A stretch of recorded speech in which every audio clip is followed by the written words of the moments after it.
Well, it is time for another one of these videos, ladies and gentlemen. I've got a number of books that I bought based on superheroes. I'm getting back into my reading. I've also got the Malcolm X autobiography on audiobook. I've also got an audiobook about slavery and a number of other things on audiobook. So I have a lot of reading to catch up on, as well as gaming, but you know, I'm working hard, so why not reward myself a little bit? So in this video, I'm gonna show you all the books that I've gotten since the last video that I've done. And we're going to begin things with Superman. This is the new 52 version of Superman, but it does have the 1939 to 1950s and 60s Superman in here as well. I'm just going to show you a couple of pages and move on to the next book.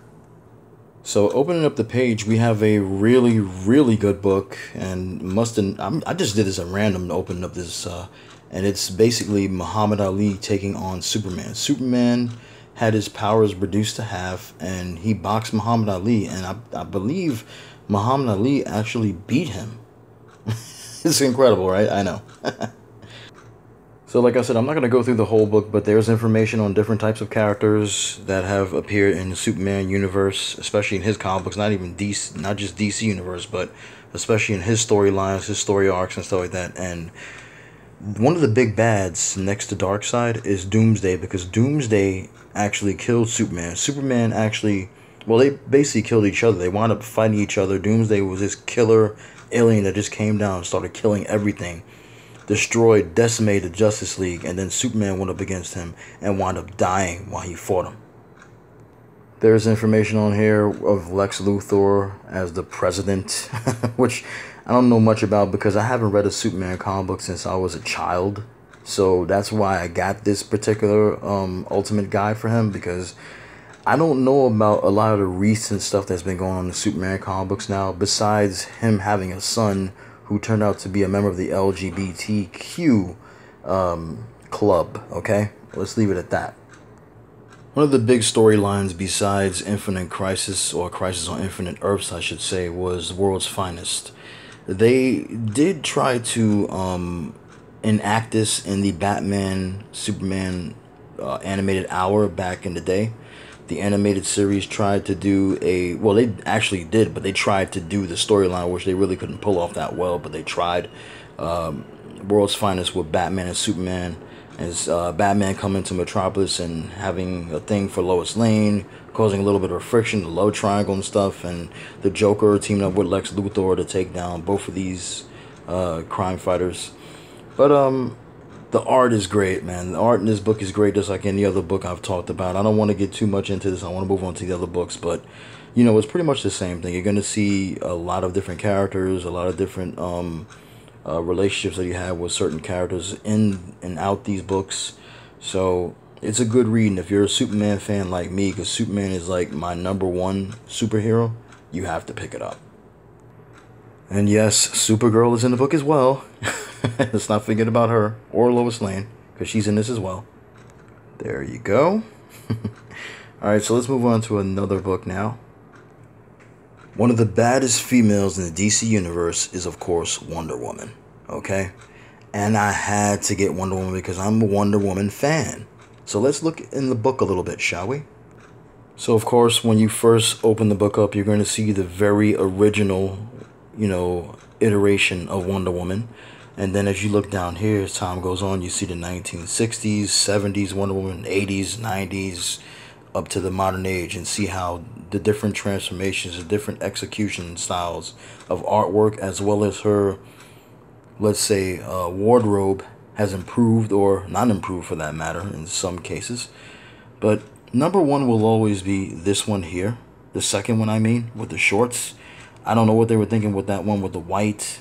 This one here is from the 70s, of course.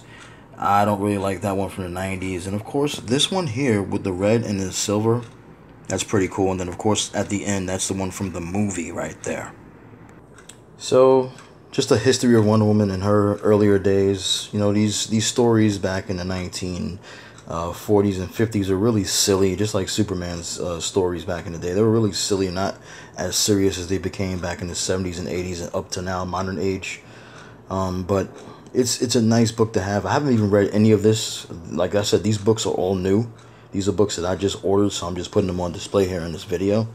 But it's, as a Wonder Woman fan, it's good to have a book like this that you can read about certain key issues, about old villains, new villains, old stories I never got to read, and just get a summary of what's going on. Look at the cheetah right here. She doesn't even look like that anymore. Wonder Woman in quicksand, that's crazy. And I like this artwork right here. This outfit that she's got on right here is really cool. And I actually like the way she looks in this picture. Whoever the artist is, I'm not sure who it is, but they did a great job illustrating her here. So we're going to move on to the next book. This is the reason why I've done this video today. This book just came when I got home from work. I was out all night at work, just got home this morning, well, this afternoon now, and this book was at my door. This is Captain America, The Ultimate Guide. It just came out in 2021, so it's the newest one, because they update these like every year or two. So I didn't even look in this book yet, but let me just randomly open up the book and let's see what we've got. Well, I guess I opened up to a nice looking woman by the name of Superior. I've never heard of her before, so she's probably a newer character. That looks like Miss Marvel right there. Is that Miss Marvel? Yeah, it is. Okay. I have no idea who this character is. She is brand new. Let's move on to another page. Information on the Winter Soldier. Okay, because everybody knows that the Winter Soldier was Captain America's sidekick back in the 40s when he first came out, known as Bucky Barnes. They really did an overhaul with Bucky because Bucky wasn't that great as a sidekick as far as I'm concerned. I think he is way better as the Winter Soldier. He's more deadly. He's a lot more capable. And I find him more believable as an ass kicker in this particular iteration of him.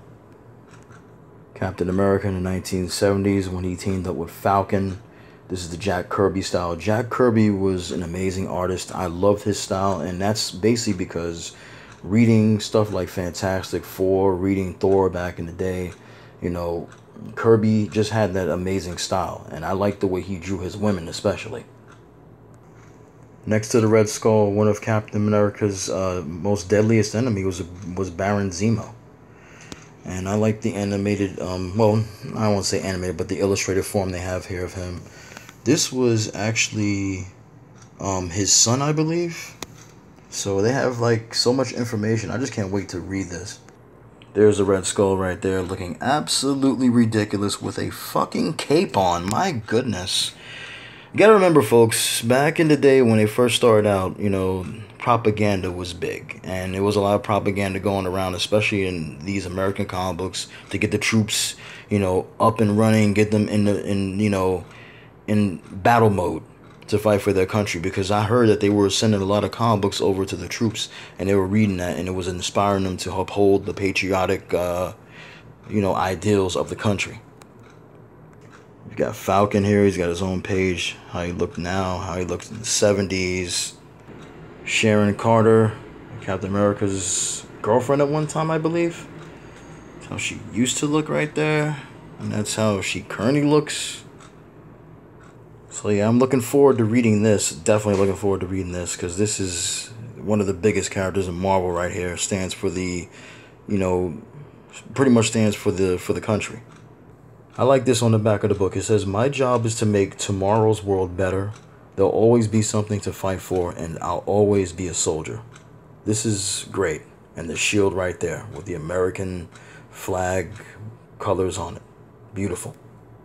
Ladies and gentlemen, next we have the Black Panther. And this Ultimate Guide came out in 2018 when the first Black Panther movie came out with, God rest his soul, Chadwick Boseman. So open up the book. The first thing that I see, even though this is not the first page, there is information, of course, on the Dora Milaje, who are the Black Panther's female bodyguard and expert warriors. This is Black Panther's sister, Shuri, who's looking way different than we've seen her in the movies. She looks really, really cool here with this African garb on. Nice. Now, I actually have this comic book. It's from the 1970s when they first introduced Killmonger, and that's Killmonger right there as he appeared in the comic books. Yeah, he didn't look like that in the movie, I know, but that's how he appeared in the comic books right there when Black Panther first encountered him and first fought him. We literally got Storm here with an afro. You've got Black Panther Shuri taking on Dr. Doom down here. And then, of course, we've got the Black Panther marrying Storm, which I thought was just amazing. And then some people objected to it because they're really stupid as shit. And of course, Storm would have her own section in here as well. Storm being one of the most powerful X-Men. I think in the comic books, they actually paired Storm and Black Panther back together again. I'm not 100% sure about that, because they did break them up at one point, but I think they're back together now. I'm not 100% sure, but I think in the Marvel Cinematic Universe, they were going with Storm and Black Panther being back together, but I don't know if that's going to happen now, because, of course, the child is dead. So, yeah, but this is cool.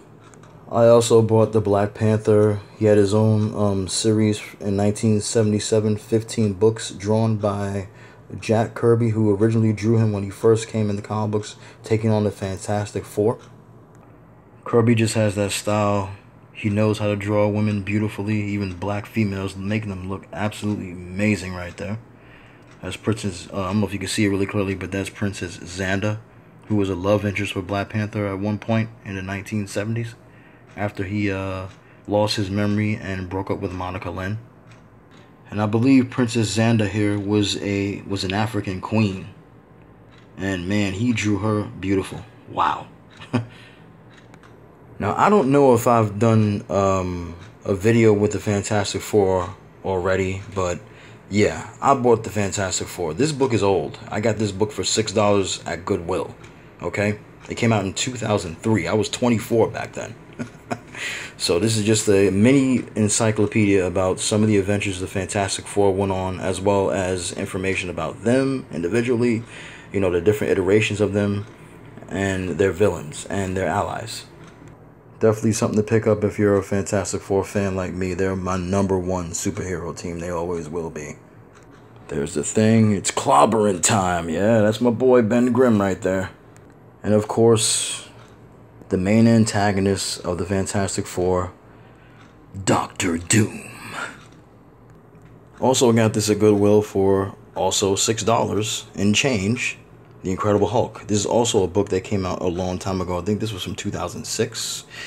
And I haven't read it yet, but I've looked at a little bit of the stuff in the book, and the pictures and information on the characters are just top notch. Got the Abomination looking exactly how he's supposed to look, like some fish creature. The way he's supposed to look. And his battles with the Hulk. MODOK as well. 1960s Hulk when he fought the Avengers and later became a member for like 2 or 3 issues until he decided to leave and go on his own again.